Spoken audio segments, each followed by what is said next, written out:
share screen.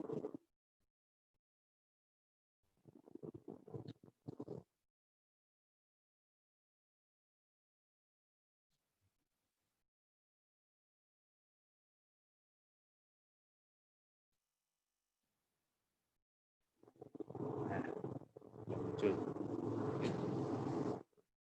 Oh, play.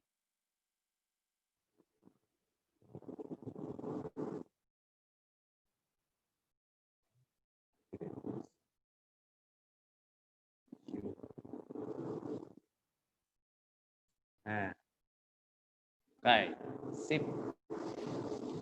Ini yang terakhir kita pelajari, itu dari pengertian pembangunan ekonomi itu seperti apa. Ada juga nih di buku, nanti kan tinggal baca aja.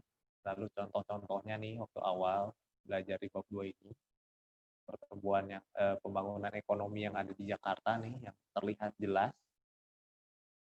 Lalu manfaatnya apa sih untuk sebuah negara dengan melakukan pembangunan, ya ini banyak. Lalu faktor-faktor apa aja sih yang mempengaruhi pembangunan ekonomi juga ada nih dibahas. Tanah, kualitas dan kuantitas penduduk, kepemilikan barang modal, sistem sosial dan sikap masyarakat pun udah. Lalu indikatornya nih perbedaan nih dari gambar juga kita udah pernah bahas. Terus masalah-masalahnya apa nih yang ada di negara berkembang, sama pembangunan ekonomi di negara berkembang. Nah, berikutnya, nah ini kita akan masuk di yang namanya kebijakan dan strategi pembangunan. Nah, karena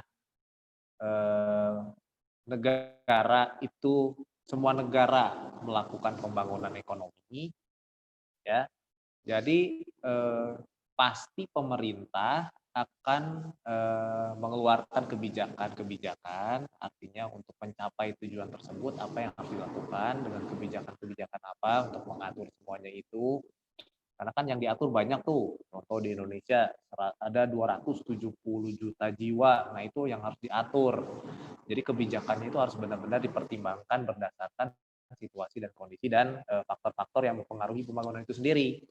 Ya, lalu strateginya gimana nih ke depan supaya tadi tujuan utama dari si pertumbuhan si pembangunan ekonomi ini tercapai. Nah, makanya balik lagi nih, yang namanya kita bicara kebijakan dan strategi, balik lagi segala sesuatu harus direncanakan.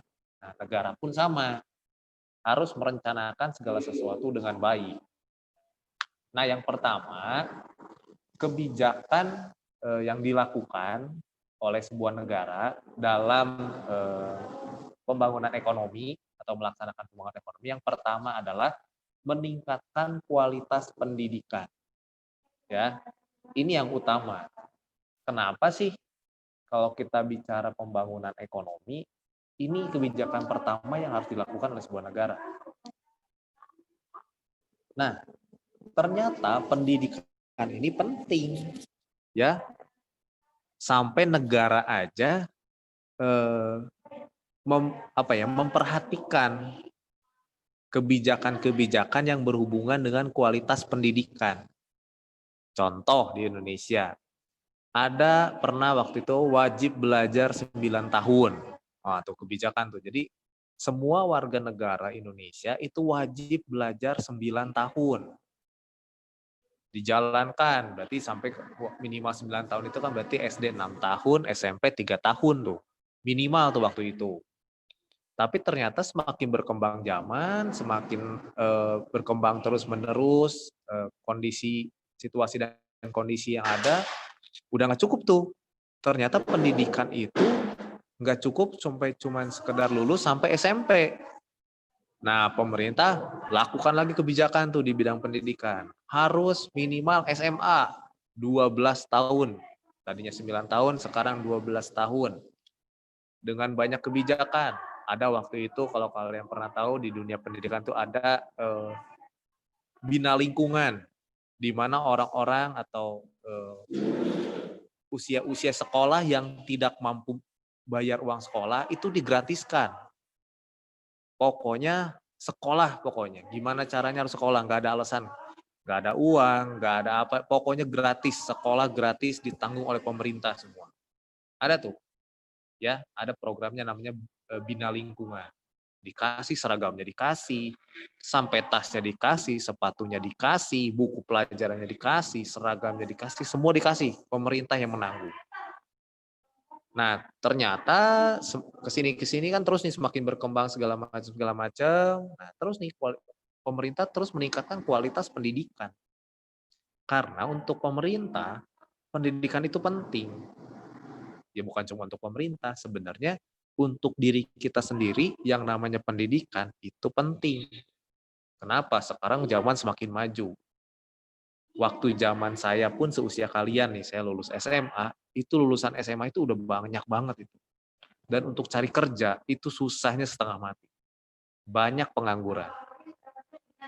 Sekarang kalau kalian lihat berita, kalau kalian lihat di situs-situs statistik kayak BPS itu, banyak pengangguran sekarang. Penganggurannya itu bukan cuma pengangguran yang lulusan SMA doang, tapi yang sarjana pun S1 nih. Yang kuliah sampai S1 sekarang banyak yang nganggur. Banyak sekali. S1 loh padahal sarjana. Kita bicara lulusan SMA, mau kerja apa sekarang? Toh yang lulusan S1 aja untuk dapat kerja sekarang susah. Nah, makin berkembang lagi nih sekarang. Situasi dan kondisi semakin berkembang, kita bisa lihat nih. Perusahaan pun akan mencari tenaga kerja itu minimal S1. Nah, kamu bayangin lah kalau kamu lulus SMA, terus kamu cari kerja, nah kamu mau kerja apa? Nah, bahkan S1 yang perusahaan terima pun nih sarjana nih. Banyak tuh pekerja-pekerja sarjana kerjanya itu ya tidak sesuai dengan jurusan yang atau sarjana yang dia dapatkan.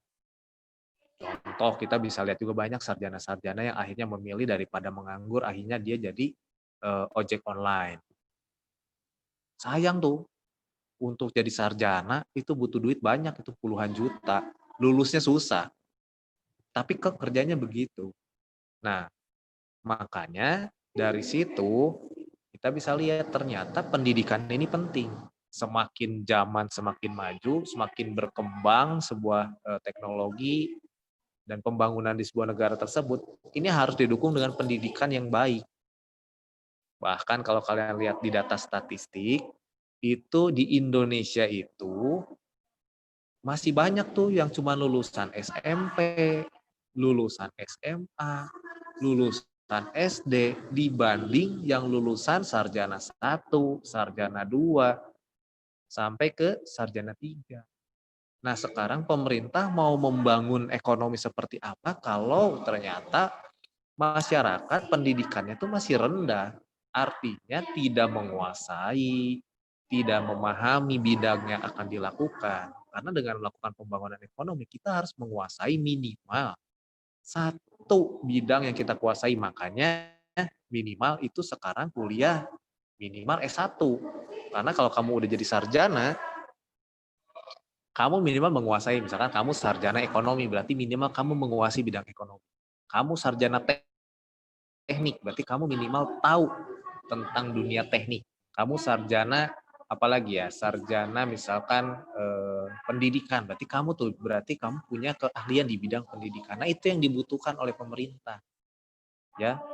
Nah, makanya ini banyak kok sekarang program-program yang kebijakan dan strategi pemerintah dalam bidang pendidikan. Ya, kamu bisa dapat beasiswa sekarang, pemerintah bisa kasih banyak beasiswa sekarang. Nah, ini makanya secara langsung sekalipun kita tidak belajar ekonomi, nah kita memang sekarang tuntutan zaman sekarang harus minimal S1, sarjana 1. Kamu harus kuliah tuh, seperti jangan cuma cukup sampai SMA, ya sampai kuliah. Nah, itu pendidikan sangat-sangat penting ini. Bahkan ada istilahnya itu kalau kita mau merubah nasib sesuatu, merubah nasib seseorang, itu salah satunya melalui pendidikan. Nggak ada cara lain. Setidaknya dengan pendidikan, kamu nih lulus SMA, Terus ada lagi yang kamu lulus kuliah S1 atau kamu lulus S2, nanti sekalipun kamu diterima kerja, itu pasti penghasilannya berbeda. Nah, minimal dari penghasilannya udah berbeda, ya. Nah, terus pekerjaannya pun lebih mendapatkan ada posisi lebih baik. Nah, makanya ayo belajar, ada istilah itu sekolah atau belajarlah setinggi mungkin ya kalau bisa. Kalau kalian punya modal, punya uang, bisa sekolah lebih tinggi ya lebih bagus. Ya, kalau udah S1 nanti S2, udah dapat S2 kamu kejar lagi S3. Terus kejar tuh, belajar terus. Karena itu salah satu yang bisa mengubah kualitas kehidupan masyarakat sendiri. Nah, jadi ini ya, terutama sekarang kebijakan-kebijakan pendidikan ini banyak nih, kebijakan online, karena kita di kondisi saat ini harus belajar online kan nggak semua punya internet tuh, nggak punya semua fasilitas. Contohnya kemarin, akhirnya pemerintah memberikan bantuan kuota untuk murid 30 giga, untuk gurunya 40 giga. Nah, itu sebenarnya salah satu kebijakan yang dilakukan. Karena sekalipun kondisinya seperti ini sekarang, tetap sekolah itu harus. Itu yang disampaikan oleh Menteri Pendidikan. Kita nggak tahu ke depan seperti apa. Kita nggak bisa menunda pendidikan. Justru saat seperti ini tetap harus belajar. Walaupun di rumah, belajar dari rumah, tetap harus belajar. Karena itu salah satu cara meningkatkan kualitas sumber daya manusia Indonesia. Terutama ya kalian yang sekarang lagi sekolah. Walaupun rasanya kok kayaknya belajar online bosen ya Pak. Kayaknya cuma ngelihat layar terus tiap hari. Nggak ngerti, ya nggak apa-apa. Justru itu lebih baik dibanding kalian nothing to do, nggak ngapa-ngapain. Nah, ini lebih baik, ya. Pak De, maaf, kata Albert minta di accept. Albert, kok nggak ada di sini? Partisipannya udah lengkap.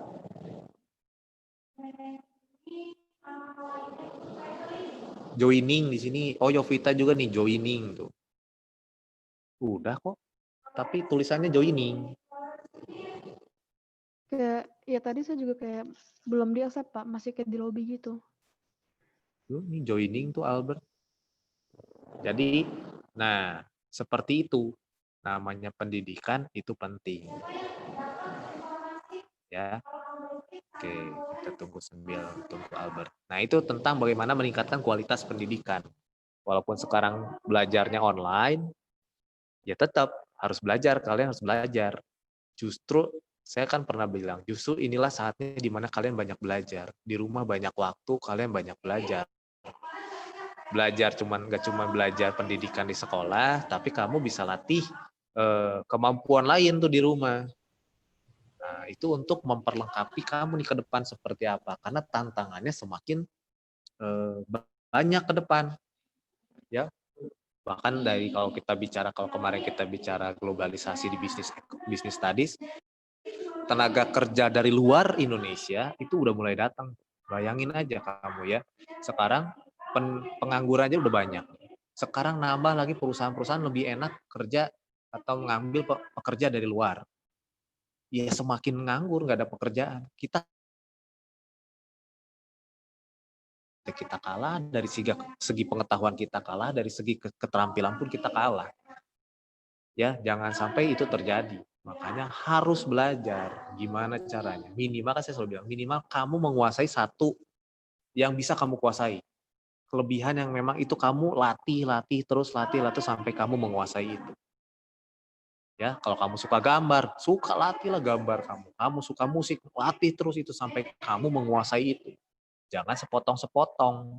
Kamu suka ngedit foto, ngedit video, latih itu terus mumpung di rumah tuh, banyak waktu, ya. Nah, ini. Jadi diharapkan nanti ke depannya kualitas pendidikan Indonesia ini semakin maju dan tidak tertinggal. Nah, lalu yang berikutnya adalah selain meningkatkan kualitas pendidikan, pemerintah pun akhirnya harus membuat dan melaksanakan perencanaan pembangunan. Nah, harus direncanakan ini, nggak bisa tanpa perencanaan. Ya, ini contoh perencanaan pembangunan banyak nih. Kita bicara dari rencana dari awal seperti apa, terus dari keuangannya seperti apa, dan semuanya. Dan memang harus direncanakan. Kenapa harus segala sesuatu harus direncanakan? Supaya target yang ingin kita capai itu tercapai. Supaya apa yang kita harapkan di masa depan atau ke beberapa waktu ke depan itu bisa dicapai. Kita tahu langkah-langkahnya, step by step-nya kita mau ngapain. Jadi nggak cuma udahlah terserah gimana nanti. Jangan. Negara, apalagi ini sebuah negara, Indonesia harus mengatur 270 juta jiwa, harus direncanakan. Ya, kalau nggak direncanakan kacau, berantakan. Nah, apa aja sih yang harus direncanakan? Terutama perencanaan pembangunan ekonomi di Indonesia. Nah, biasanya pemerintah Indonesia, terutama ya, akan memberikan beberapa prioritas. Artinya pembangunan prioritas itu hal-hal yang harus diutamakan dulu nih, ya. Lalu itu berhubungan dengan kebutuhan, pemenuhan kebutuhan masyarakat. Itu lebih utama biasanya nih. Kalau di Indonesia berhubungan nanti ke 9 bahan pokok tuh, kestabilan harga, gimana caranya supaya harganya nggak mahal. Kebutuhan-kebutuhan pokok utama dulu lah yang harus dipenuhi. Biasanya itu tuh. Lalu banyak sih, biasanya ada rencana jangka pendek, rencana jangka menengah, rencana jangka panjang. Nah itu pasti ada. Semua negara pun melakukan itu. Per tahun iya, per 5 tahun, per 10 tahun, per berapa tahun itu pasti ada rencana. Nah pasti supaya target-targetnya itu tercapai. Contoh, dalam jangka waktu dekat ini pemerintah itu menargetkan sampai 2025. Ya 2025. Jadi anggaplah berarti ada berapa nih? 4 tahun lagi lah, 4 tahun ke depan lah ya. Tahun 2025 itu pemerintah sudah merencanakan tuh semuanya itu. Ya. Pertama contohnya, target yang dicapai itu perencanaan pembangunan ekonomi Indonesia sampai 2025 nih ya, yang diharapkan. Artinya target-target itu kan yang kita ingin capai nih, yang akan kita tuju. Nah, yang pertama itu pemerintah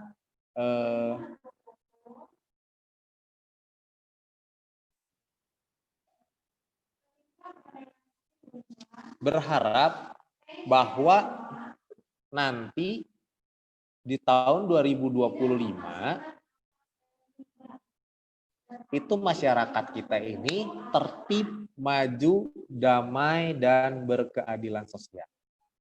Masyarakat yang tertib, masyarakat yang maju, damai, tidak ada konflik. Lalu Pak tadi wifi saya ya terjadi berkeadilan sosial. Nah, itu yang diharapkan. Lalu kedua, apa target yang akan dicapai sampai 2025 ini? Populasi yang kompetitif dan inovatif tuh. Artinya tadi dari sisi pendidikan kita harus mampu bersaing dengan tenaga kerja asing. Lalu juga kita juga dipaksa sekarang dituntut untuk inovatif, kreatif. Nah, makanya ada sekarang menteri pariwisata dan ekonomi kreatif. Nah, saya mau nanya dulu siapa yang tahu menteri siapa itu? Ada ekonomi kreatif. Siapa nama menterinya? Ada yang tahu nggak? Itu baru kali ini ada menteri seperti itu menterinya. Nama menterinya diangkat. Ada yang tahu nggak siapa? Ekonomi kreatif. Banyak banget. Kalau kita belajar ekonomi harus tahu. Lalu demokrasi yang adil. Ya, terciptanya demokrasi yang adil. Apalagi target-target yang akan dicapai di 2025 diharapkan ya. Perkembangan sosial dan kesetaraan antara orang yang ada di desa, yang ada di kota, yang ada di pedalaman, semuanya ini mengalami hal yang sama. Tapi ini udah mulai banyak terjadi nih. Contoh harga bensin kan sekarang mau di Bandar Lampung, mau di Pulau Jawa, mau di Papua, itu semua sama harganya. Ya, jadi semua sama. Jadi nggak ada lagi perbedaan. Lalu berikutnya menjadi kekuatan ekonomi dan diplomatik yang berpengaruh di skala global. Nah, ini selalu dibicarakan oleh presiden kita nih, bahwa di tahun nanti beberapa tahun ke depan diharapkan Indonesia ini menjadi salah satu kekuatan ekonomi di Asia. Nah, jadi itu target rencana. Nah, untuk mencapai target itu kan perlu planning tuh, dibuat dulu planningnya. Nggak cuma sekedar, udahlah coba aja kita punya target nih ke depan seperti ini. Dijalanin syukur, nggak dijalanin syukur, nggak bisa. Harus benar-benar dilaksanakan. Lalu berikutnya, nah untuk mencapai target tersebut banyak kan tadi tuh, walaupun cuma 5, tapi sebenarnya itu nanti pelaksanaannya karena untuk kepada 270 juta jiwa di Indonesia, logikanya yang ngatur diri sendiri aja udah susah ya, apalagi harus ngatur orang sebanyak 270 juta jiwa. Nah, perlu makanya dibuat planning. Ada namanya itu Rencana Pembangunan Jangka Panjang Nasional atau yang disebut RPJPN. Ya. Lalu ada Rencana Pembangunan Jangka Menengah Nasional RPJMN. Nah, itu sama tuh rencananya dibuat lagi. Ada Master Plan Percepatan dan Perluasan Pembangunan Ekonomi Indonesia atau yang disebut dengan MP3EI. Jadi rencananya itu jangka panjang, jangka menengah, sama ada master plan. Nah, kalau kita bicara master plan, berarti itu susunan dari yang harus kita lakukan sampai nanti. Nah, yang jangka panjang nasional itu biasanya lebih apa ya? Karena mencakup periodenya ini sebenarnya targetnya itu dimulai dari tahun 2005. Jadi sampai 2025 berarti 20 tahun nih, 20 tahun nih jangka panjang. Jadi walaupun tahun 2005 itu presidennya bukannya sekarang, tapi sebenarnya rencana ini memang harus dibuat. Nah, kalau misalkan ganti presiden, rencananya tetap sama. Cuman kebijakannya nanti yang diubah atau pelaksanaannya yang diubah. Tapi rencananya ini harus tetap dijalankan. Nggak bisa ganti presiden langsung ganti gitu, planning nggak bisa. Ini karena jangka panjang dan menyangkut hajat hidup orang banyak. Nah, jadi dibagi menjadi beberapa tahap biasanya tuh, karena ini programnya 20 tahun ke depan, dan kita nggak tahu tuh 20 tahun ke depan itu gimana, ya. Nah, jadi ada yang tadi menengahnya gimana, jangka pendeknya gimana, dan sebagainya. Itu dilakukan sampai sekarang. Kalau kita mau belajar, kalau melihat, banyak banget, pusing lah. Mungkin kalau beli print mungkin nggak banyak banget lah. Nah, cuman tetap intinya dari semuanya itu untuk melaksanakan pembangunan perlu yang namanya rencana. Ya sama seperti kita lah, hidup kita juga kalau tidak direncanakan ya kacau. Kita punya planning ke depan seperti apa. Kalian udah SMA nih sekarang, ke depan kamu mau kuliah di mana? Nah, udah harus di planning dari sekarang. Kalau kamu nanti kuliah pengen jadi beasiswa, nilainya harus bagus dari sekarang supaya dapat beasiswa nanti. Nah, hal-hal seperti itu kita harus rencanakan, ya, supaya nanti target yang akan kita capai ke depan itu bisa kita dapatkan. Lalu berikutnya selain membuat tadi yang meningkatkan kualitas pendidikan, lalu membuat dan melaksanakan rancangan pembangunan. Nah, ini juga yang dilakukan, meningkatkan tabungan dan investasi. Nah, gimana caranya nih negara meningkatkan tabungan dan investasi? Kalau kita bicara ke sebuah negara, bagaimana sih cara meningkatkan tabungan kita? Negara kan punya uang nih, kemarin kita udah belajar tuh di pendapatan nasional tuh banyak tuh pendapatan. Nah, gimana cara meningkatkan tabungannya? Kira-kira ada yang tahu nggak? Mana cara meningkatkan tabungan dari mana nih kira-kira? Ada yang tahu nggak? Untuk membiayai segitu banyak masyarakat, nah gimana cara negara meningkatkan tabungan? Kalau kita ya sehari-hari, mungkin dikasih uang lebih, nih ada uang lebih baru kita tabung. Nanti kita dikasih sama siapa, sama saudara, nggak dipakai, kita simpan aja di bank atau kita nabung aja. Atau misalkan Boleh jawab, Pak? Kenapa? Boleh jawab nggak? Boleh. Mungkin meningkatkan sumber daya manusianya, Pak. Meningkatkan kualitas hidup masyarakatnya. Mungkin. Oke, ada lagi yang lain? Boleh, nggak apa-apa kalau namanya juga nih belajar, salah ya wajar. Kalau dalam kehidupan sehari-hari ya seperti itu.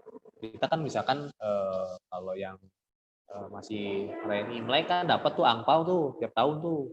Kan nggak dipakai semua kan, sisanya dinabung. Nah, kalau negara gimana tuh caranya nabung? Ya, kalau investasi udah jelas, kalau negara bisa investasi. Entah itu bisa diinvestasi di negara lain atau di kemarin kita udah belajar tentang BUMN, BUMS sama asing kan, badan usaha milik asing. Nah, investasinya bisa salah satunya di situ. Jadi keuangannya bisa diinvestasikan ke hal itu. Tapi kalau meningkatkan tabungan, berarti kan harus meningkatkan pendapatan nasionalnya kan. Gimana cara meningkatkan pendapatan nasional? Salah satunya benar, tadi Teresa bisa meningkatkan pendidikan sehingga banyak nih orang-orang yang pendidikannya tinggi dengan lulusan terbaik itu biasanya akan diambil oleh negara lain kan.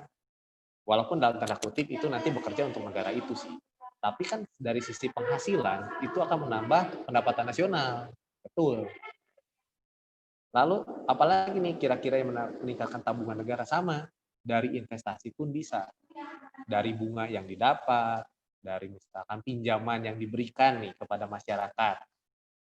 Nah, biasanya pemerintah akan nanti kita belajar tuh tentang lebih ke tabungan dan investasinya seperti apa. Bisa tuh begitu.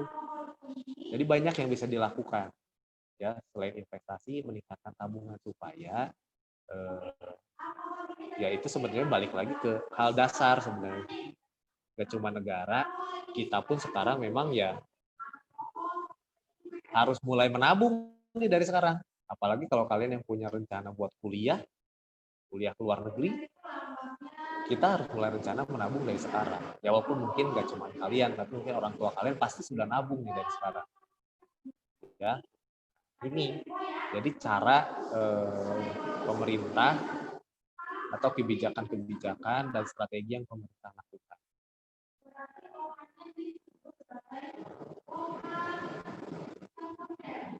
Oke. Selain 3 tadi, juga pemerintah melakukan pengembangan kegiatan ekonomi. Ya, jadi kalau ingin terjadi perubahan dalam sebuah sektor perekonomian ke arah yang lebih baik, maka memang harus ada yang namanya pengembangan atau development. Contohnya di sini kalau misalkan dari bidang pertanian, kan banyak sektor tuh kalau kalian ingat kemarin yang pendapatan nasional itu ada 9 sektor. Nah, 9 sektor itu harus dikembangkan juga supaya tadi meningkatkan tabungan. Pendapatan nasional bertambah, secara tidak langsung itu meningkatkan tabungan. Nah, contoh misalkan kalau sektor pertanian nih, tadinya petani ini masih ngebajak pakai kerbau, ya, atau pakai sapi, kerbau lah ya.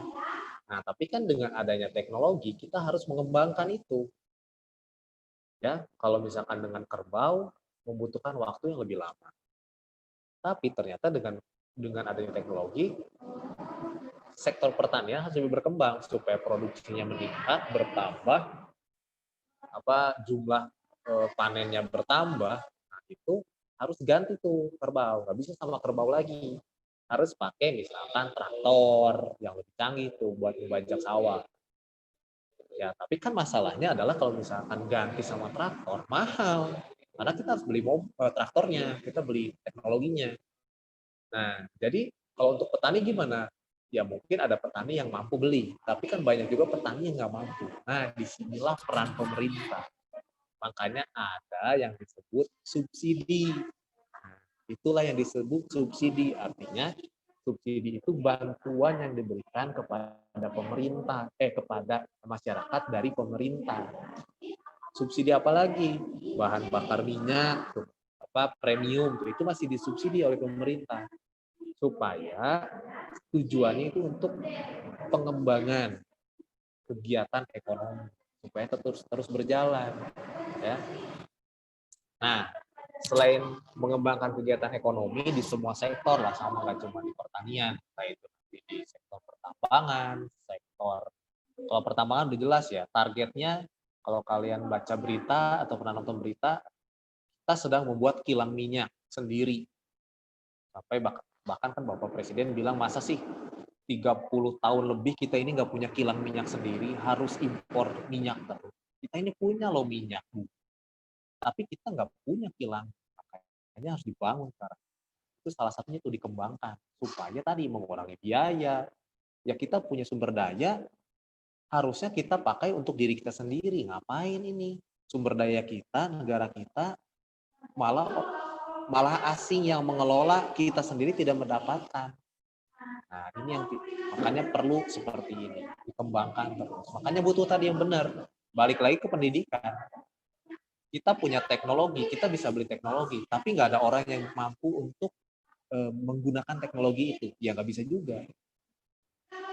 Ya, karena lulusannya rendah, pendidikannya rendah, yang nggak ngerti gimana cara, contoh nggak ya, misalkan kan para petani ini, misalkan bukan berarti para petani nggak pintar ya, tapi mungkin secara pendidikan para petani mungkin saja lah ya, petani ini ada yang pendidikannya cuma SD, SMP, atau SMA, tadinya biasa membajak pakai kerbau, nah sekarang dikasih traktor nih, pasti bingung nyalainnya gimana, terus nanti kalau misalkan mogok gimana, apa yang harus dibenerin. Nah, itu perlu, makanya perlu pendidikan di situ.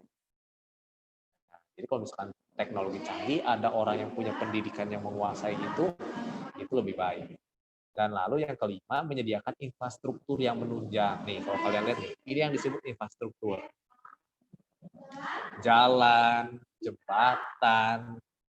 Nah, ini yang menghubungkan satu daerah antar daerah, satu ke daerah yang lain. Ini nih, supaya tadi yang namanya perputaran uang, terus pergerakan barang dan jasa dari satu daerah ke daerah itu cepat. Makanya salah satu infrastruktur yang target pemerintah adalah dari Pelabuhan Bakauheni nyampe Aceh. Nah, targetnya sampai tahun berapa tuh? 2030 atau berapa gitu, saya lupa. Nah, tapi itu salah satunya supaya mempermudah jalur transportasi, mempermudah jalur distribusi barang lebih cepat, lebih singkat, mempersingkat waktu, dan sebagainya. Inilah yang ternyata strategi-strategi yang dilakukan oleh pemerintah. Ya, ini. Nah, selesai kita tentang strategi dan kebijakan pembangunan. Kebijakannya banyak banget lah. Kalau kalian bisa lihat lah di Google, kebijakan strategi pembangunan ini ada apa aja. Di bidang pendidikan ini udah banyak banget sekarang. Ya, dari rencana pun ini berubah nih dengan adanya situasi sekarang COVID-19, planningnya berubah. Tadinya mungkin prioritas utamanya contohnya itu yang kita pernah dengar beritanya kemarin adalah rencana pemindahan ibu kota dari Jakarta ke Kalimantan kan. Akhirnya itu ditunda. Kenapa? Karena sekarang prioritasnya bukan itu. Prioritasnya sekarang adalah menyediakan alat-alat kesehatan. Lalu sekarang yang dibutuhkan prioritas berikutnya adalah bagaimana cara roda ekonomi tetap bergerak, tetap berjalan, perekonomian tetap berjalan. Nah, itu dari rencana, bisa tuh kalau kita udah punya rencana, sudah terbiasa terencana, kalau terjadi sesuatu di tengah-tengah, kita ada terjadi sesuatu hal yang di luar dugaan kita bisa tahu nih, hal-hal ini bisa kita tunda. Ini yang lebih harus kita prioritaskan, ini yang harus kita lakukan dulu sekarang. Ini bisa ditunda. Nah, itulah fungsi dari rencana. Makanya segala sesuatu itu harus direncanakan supaya kalau terjadi sesuatu kan kita nggak pernah tahu nih masa depan. Orang besok aja kita nggak tahu gimana. Boro-boro mikir minggu depan, tahun depan, bulan depan. Besok aja kita nggak tahu. Kita juga nggak pernah tahu bagaimana harus ke depan itu seperti apa. Tapi kalau kita minimal punya rencana, punya planning ke depan, kita bisa tahu nih kalau terjadi sesuatu, apalagi seperti sekarang kan disebutnya itu disruption, perubahan yang cepat dan berubah banyak hal. Dan nggak ada yang menduga itu. Nah, makanya kita kalau ada punya rencana ke depan, tadinya saya mau begini, kondisinya sekarang tidak memungkinkan. Oke, berarti apa harus kita lakukan? Nah, kita evaluasi tadi tuh. Ada evaluasi, ada perubahan rencana, itu nggak masalah. Yang penting tetap tujuan akhirnya sama. itu, karena kita punya. Bagaimana meningkatkan tabungan investasi, sama negara pun sekarang cari gimana caranya. Ya. Kita pun sama sebagai warga negara, gimana caranya nih? Ayo mulai nabung dari sekarang, mulai investasi dari sekarang. Ya, untuk merencanakan ke depan butuh tabungan, butuh investasi, rencanakan dari sekarang. Jangan nunggu nanti. Apa yang bisa kita lakukan sekarang, jangan ditunda. Termasuk apa yang bisa kita lakukan. Nah, sama pengembangan kegiatan ekonomi pun sama lah di sini. Ya, kalau kita bicara vaksin, ternyata Indonesia ini mampu memproduksi banyak. Kalau vaksinnya ditemukan, Indonesia itu bisa memproduksi banyak banget. Ternyata dari situ, oh teknologi kita itu canggih loh ternyata. Tapi ya itu, mungkin sumber daya manusianya kurang. Infrastruktur pun sekarang sedang dikejar nih. Ya. Nah, oke. Selesai untuk hari ini tentang kebijakan dan strategi pembangunan ekonomi. Ada pertanyaan dulu nggak?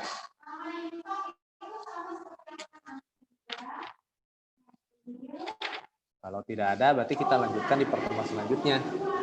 Oke? Nggak ada tugas hari ini. Ya, terima kasih buat waktunya. Semoga ini bisa membantu kalian dan memberikan pengetahuan untuk kalian. Oke? Oke, See you. makasih Pak. Bye. Makasih Pak. Ya. Makasih Pak.